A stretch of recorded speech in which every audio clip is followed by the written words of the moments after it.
ദൈവത്തെ മറന്നു പോകാനിടയാകരുത്. ദൈവത്തെ വിസ്മരിക്കരുത്. ദൈവത്തിൻ്റെ വചനത്തെ വിസ്മരിക്കരുത്. ദൈവം നൽകുന്ന നിയമങ്ങളും ദൈവത്തിൻ്റെ ചട്ടങ്ങളും കൽപ്പനകളും അനുസരിക്കണം. ആ വചനങ്ങൾ കേൾക്കണം.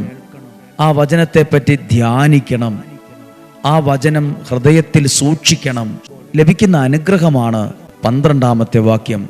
നിങ്ങൾ ഭക്ഷിച്ച് തൃപ്തരാവുകയും നല്ല വീടുകൾ പണിത്, അപ്പോൾ നല്ല വീടുകൾ പണിയും, അവയിൽ താമസിക്കുകയും നിങ്ങളുടെ ആടുമാടുകൾ പെരുകുകയും, അപ്പോൾ പെരുകും, വെള്ളിയും സ്വർണവും വർദ്ധിക്കുകയും, അപ്പോൾ ഭൗതിക മണ്ഡലത്തിലും മാറ്റം ഉണ്ടാവും.